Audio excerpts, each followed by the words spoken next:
Welcome to this episode of Blended, Blessed, and Always a Mess. I'm Aric. And I'm Angie. We are married with a ton of kids. We have 6 kids total. He has 3 and I have 3. My name's Hallie and I love riding horses. My name's Lexi and I've always been the most responsible. My name's Carter and I like picking on my siblings. My name's Chase and I love a clean truck. My name's Summer and I still like to spend my parents' money.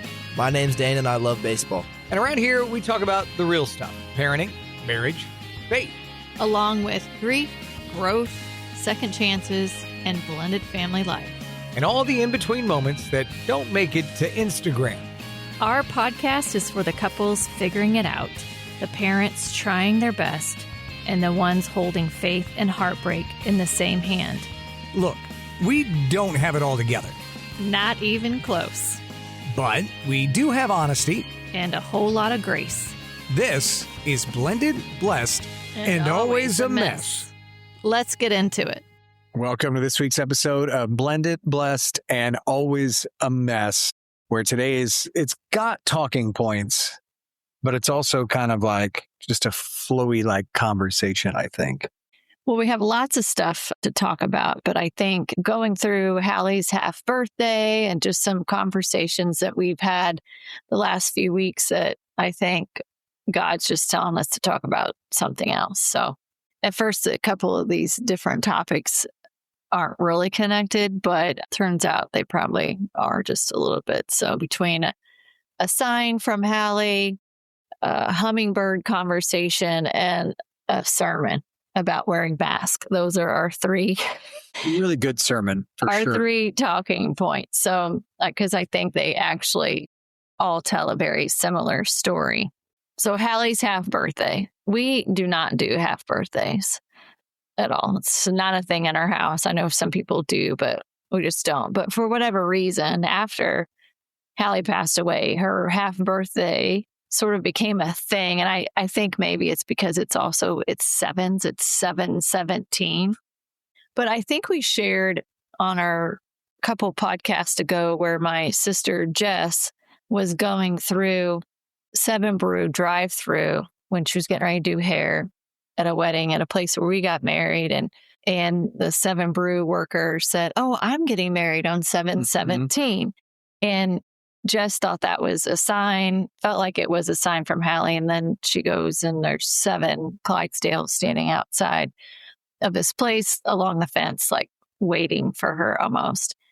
But it wasn't until we got this sign on Hallie's half birthday that I connected that 7/17 wedding date was really Hallie's half birthday. Yeah. So I know some people probably think like that's weird, like this whole date thing and how much emphasis we put on it. But I also will challenge you to say that when you lose someone that you love and they're just not physically here, you really look for any excuse to remember them. And so every little date holds a special meaning, and we look for those connections because you just want them to feel like they're close to you.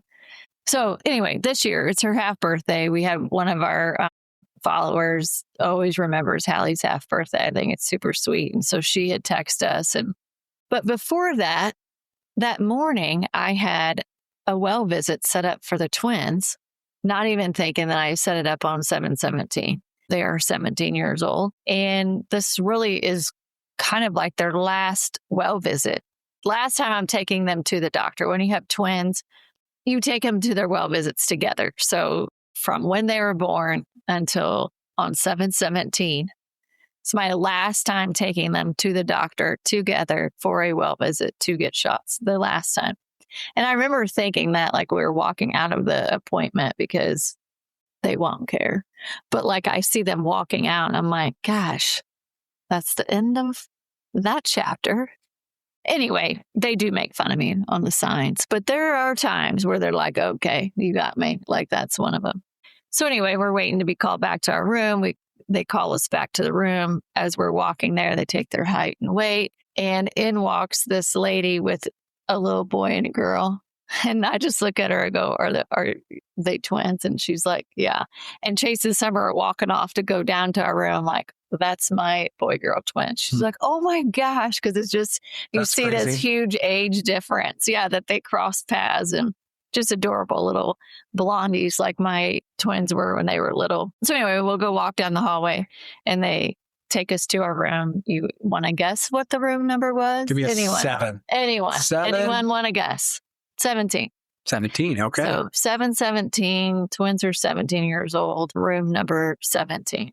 If that's not enough, it made me smile. I'm like, guys, did you see the room number? They're like, God, whatever. You're whack-a-doodle. Chase especially. Yeah, him especially. Like, I'm not trying to convince anyone that every little butterfly or rainbow or cardinal that you see is a direct message from heaven.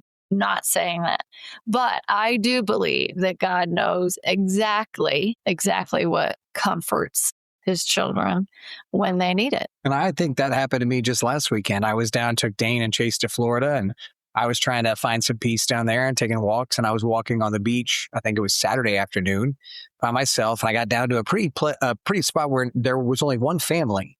And I was in my mind silently speaking to Hallie, like just asking her to show up, give me peace. And I was talking to Jesus too. And in that moment, the mother of the one family there yelled at her daughter, Hallie, come here. And I was like, okay, you're here. You hear me. Because one, that's not a common name. Mm-mm. And two, they were the only family. And in that moment where I'm literally like praying to Jesus, talking to Hallie, the mom says to her daughter, Hallie, come here. And I was just like, okay. It was like an instant peace that came over me in that moment. He knows what you need. And, sometimes those gifts from him are people coming into our lives. Sometimes they're just moments that are they're too perfect to ignore. So I'm not done with that story though. So we leave the doctor's appointment. Also, it is hysterical when Chase has to get shots because he is the absolute biggest baby. From little on, so you always have this comparison with twins because they're together all the time. But little on, infants, like when you take them in to get their shots, the nurse knew that Chase was going to scream his head off and Summer would barely even cry. And that has carried. It's so funny how personalities at a young age carry all the way through 17 years old. I took them to their first appointments at 11 or 12 when I was in their lives. And I was like, oh my God, I had no, he's flipping out at 11 or 12. Can't sit still. He's knees knocking. I'd be like, stop looking at the needle. I took him earlier this year. I think we might have told the story to get some testing done. And I was like, dude, for one, stop looking at the needle. You always look. Well, then he got a cute nurse. And then he did try to toughen up a little bit. And she was like, yeah, don't ever look at the needle. But yeah, he freaks out all the time. Yeah. Okay. So he got his shots. We go back home. I'm logging into work, got meetings going on. And all of a sudden I get this text and it is from Bronze by Design, and it's an automated text, which is a place that our kids went to right before our wedding to get spray tans. And the text said, just confirming appointment for Hallie Phillips's spray tan on October 15th.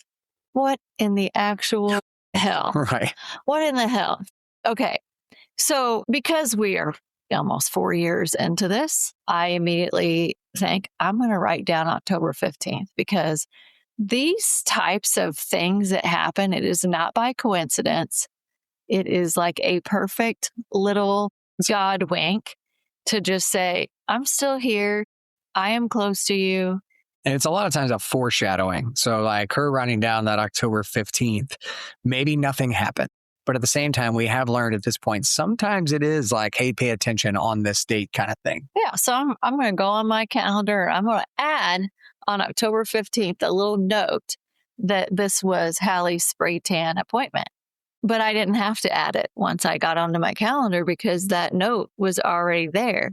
The reminder on my calendar was that it was Hallie Phillips's Memorial Scholarship Dinner that happens every year with the 2 ladies that were chosen for her scholarship. Now, okay, I'm sorry. No one can tell me that is not a sign on her half birthday that she accidentally gets a spray tan scheduled. So I did text the lady that owns Bronze by Design because we know her and Sure. She knows our story. And she's like, oh my God, I am so sorry. I accidentally scheduled the wrong person. And as soon as I did it, I realized what had happened and I canceled the appointment, which I did get a cancellation notice right after I got the appointment notice. And I'm like, oh no, you don't realize today is her half birthday. I mean, it's just crazy. And that the date you scheduled it for is her scholarship dinner. I mean, just so insane. So insane. So that's the Hallie sign. Okay. So remember that. Set up right there. You got to hold that. It's a placeholder. We love Grandma Alice in this house. You guys know that. I don't love hummingbirds the way I used to because they have taken up residency at our home. And so I feel like I'm always fighting them in their nests all over the place. But we do find them fascinating. And I think Angie likes them more than I do. Well, I've always thought that they're just cool little birds. I remember even in, I don't know, middle school, I did like a paper on hummingbirds and gathered all this intel about them. And I don't even remember how this conversation came about with my mom, but we were talking on the phone a few weeks ago, a bunch of random stuff. And she was telling a story about hummingbirds, someone that she knew, and some hummingbird story. I can't even tell you what the story was about. Sorry, Mom. I was paying attention, but I don't remember the story. Anyway, in the story, I was saying how hummingbirds are so cool. And then she's like, yeah, I just cannot believe that they fly to another country every year. And I'm like, okay, what are you talking about? I'm like, is that true? Like, I don't ever remember hearing that about hummingbirds. Like, I knew that they migrated, but like, I never like down to Florida, like, but they're such Texas, something warmer, but another country. Come on, Alice. It's impossible. That would be impossible. But you know, when you have doubt, what do? You go to ChatGPT and listen. If you guys are not using ChatGPT, you are missing out. You just go to www.chatgpt.com. You are limited on the number of prompts that you enter in or the number of requests. If you have the free version, I just have the free version, but it's insane what it can do for you. So that's all. That's my little spiel there. Anyway, so I just went to ChatGPT. Do hummingbirds fly to another country? I live in Missouri. And holy shit, they do. Alice was right. She was right. So just think about this. A bird that weighs less than a nickel, and it's only a few inches long, but every year they travel hundreds of miles, sometimes over 2,000 miles to the Gulf of America. What the hell? They will fly sometimes 18 to 22 hours nonstop over open water. And I think what's cool about it is like, it's not like they got a place to land or a backup plan or like, oh, we'll detour over here. Like they're just out on instinct. They don't have Google Maps. I mean, it is totally just instinct. And they'll beat their wings 50 times every second. And their little tiny hearts beat over 1,200 beats per minute. I mean, my heart was beating like that. I'd have a heart attack. My goodness. What in the world? So in order to survive that, they double their weight before they migrate. But even scientists, like everyone still marvels at how like this tiny little bird can accomplish something so crazy. Why do you think that is? I'm going to tell you that's because that's how God designed them. But here's the... You're going to tie this together. Yeah, You're going to put a bow on it. Yeah. That's us. If you look at ourselves and think like I do most days, I don't have enough strength. I don't think I can get through the day. I don't have enough faith. I don't think I can survive this. Yet somehow, maybe it's instinct. Maybe it's just how God created us. Somehow, God gives us enough for today. Just enough for today's flight. And it's not enough for the battles for next year. It's not a forever thing, but he gives us enough strength to get through the day. Just like those little tiny hummingbirds. And again, it goes back to I was reading one of my devotionals this week. When it comes to anxiety that we all have, some of us worse than others, obviously. It's the biblical thing from Matthew, like, why worry about tomorrow? Tomorrow's going to take care of itself. Like, focus on today. God is in control. You are not in control. Your worry is not adding anything to your life. So you try to flush that away and give it to God and trust that he is in control of all of our situations. And when you do that, you honor him a little bit, because probably not a little bit, you honor him a lot, I guess, because you're saying you are in control of the entire universe. I am not. My anxiety is me trying to control something that I cannot control. And so I think it's very important for us to remember when we're struggling with anxiousness. Right. And I mean, that's the thing that I think is just such a great reminder, is that your size doesn't determine your strength. I mean, you think about how mighty a little hummingbird is. Logic, most of the time, isn't explained by God's design. I mean, he designs us, he designs hummingbirds to be something that we just can't even understand, even how we are made. I think about sometimes when I have vertigo, which is terrible.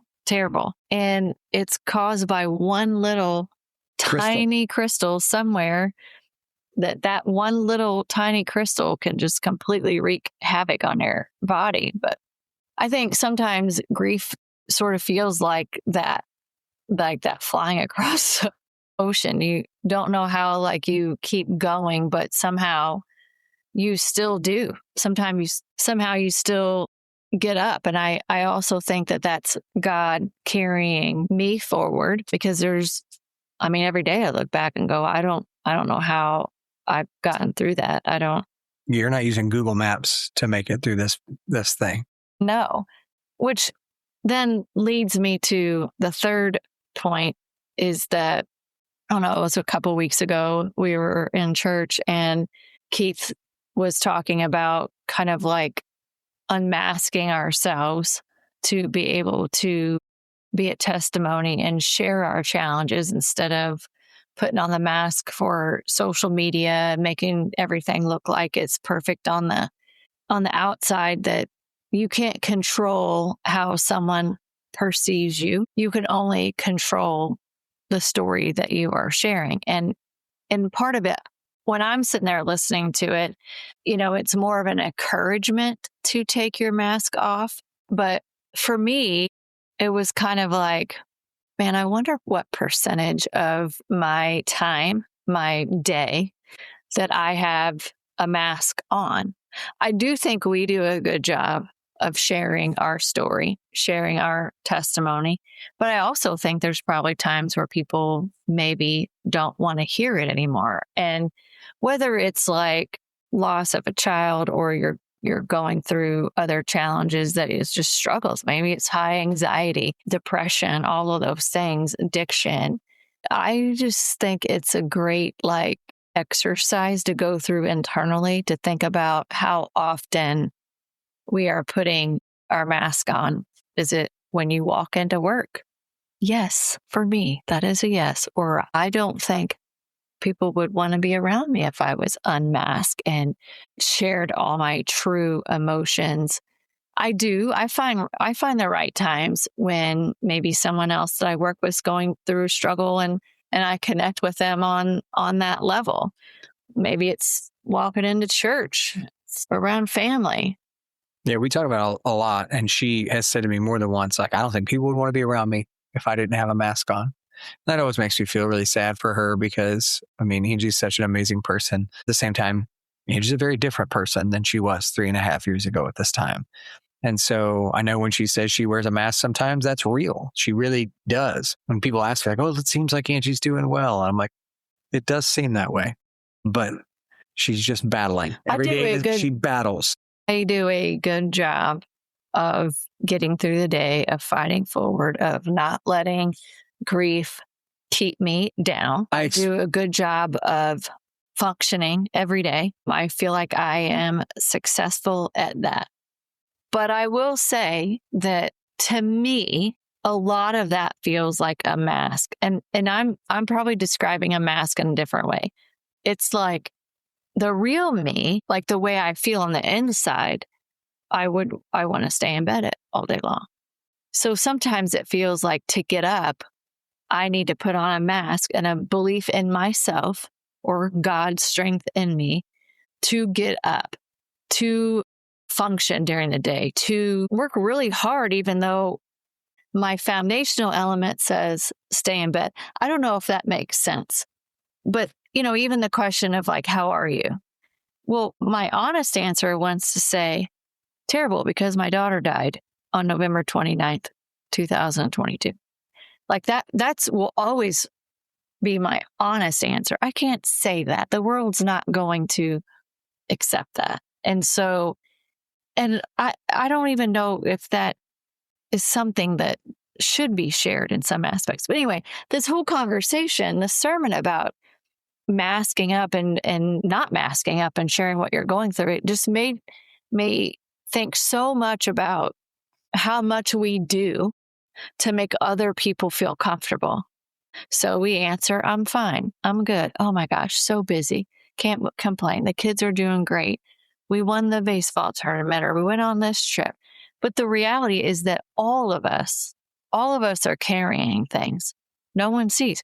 I guarantee you, if people were honest and you did a survey of like, what percentage of your day do you feel like you're wearing a mask or you're putting on a front and not showing what's really going on inside?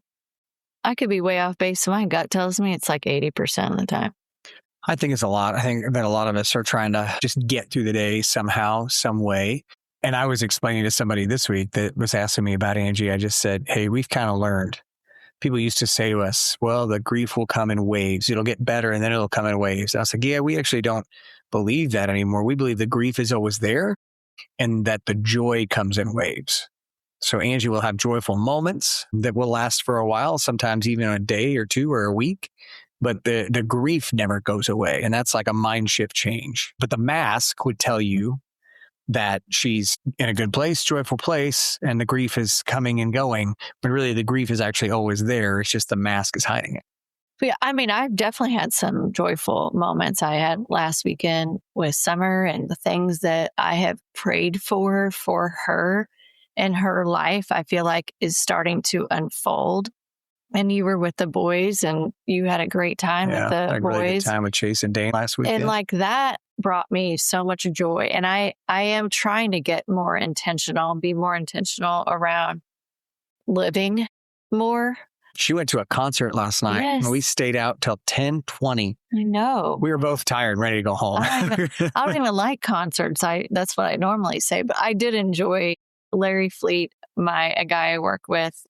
His wife loves Larry Fleet, and they're super fun couple to hang out with. So he was in Columbia, so we were like, come to Columbia or go get some tickets.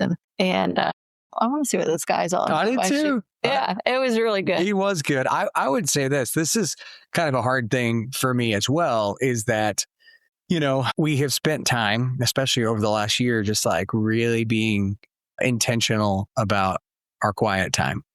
We've called it the quiet coffee era quite a bit, even on this podcast. And then recently, Angie was like, I think we need to be having some more fun. And then I'm like, well, gosh, I always felt like I was the fun guy. Now I feel like I'm not. So now I feel like I got to pick it up, right? And so I want to bring so personal. Well, I want to be a good husband. So I'm like, all right, now I gotta rewire and come back in. We're bringing the fun. Yeah, I did not mean that you weren't fun. I meant that I feel like we just need to be, when I say we, I mean, really, I was talking about myself. Like I get in moments where like I don't have the energy and it's the wave, right? And then it's like, okay, I feel like we need to like do more and we need to be more intentional around fun, having fun, whether it's with our kids, but it means planning. It means you got to be proactive. Like we had a great Monday night family dinner. Yeah. It was so good, but I had to be in the right space to be able to look ahead and go, okay, Monday night, we're going to have most of the kids together. And guys, we're doing a dinner and we're sitting around the table, and you come to the table with three things. One, what did you have? What was a very fun moment from the weekend? What was something that you learned from the weekend? And what is something that you're looking forward to? And they didn't love it at first, but it got good conversations. Anyway, it was just ended up being a really fun night, and it filled my cup cup. And then I'm like, okay, we'll go to the concert, even though I traveled for a couple of days. And it was I know. I was like, ooh, okay. All right. Yeah. Here we go. But it was a good time. The concert was great. I'm going to try to lean into it, go to some more concerts because I hadn't been to a concert probably over a year. And those always bring me a lot of joy. And so I guess, I'm excited about the opportunity that maybe we're going to be doing some different things. live a little bit. But I also appreciate the quiet coffee era too. So it's just finding that blend and that balance and the communication in your marriage that you're looking for so that both sides are, okay, yeah, we should do something fun this week or let's just chill. It's been hard. And I think when you're grieving as a parent, then you really have to over communicate those things, what you're needing. And like Angie said a second ago, like I shouldn't put it all on myself, but I do. I'm a guy who likes to I like to protect my family and I like to lead and I like to feel like I'm steering the ship in the right direction. So then there are times where I hear, I'm like, oh man, I got to be more fun. I don't want her to think that we're not a fun home, I don't want her to want to not be in this home because now we're not fun all of a sudden. So that's the communication part that you're working through as a grieving couple to make sure that, when it's which one, whether that's the fun or the grief or the quiet. I think all of this is really just the reminder that we cannot control the outcome, but we can simply testify to what we're seeing, what we're experiencing. And I love the letting go of control. I feel like that is the one thing that losing Hallie has taught me. And I accept it. I accept that I am in control of nothing. I can tell when Aric gets anxious about stuff, it is really trying to control. And I can tell, same for me.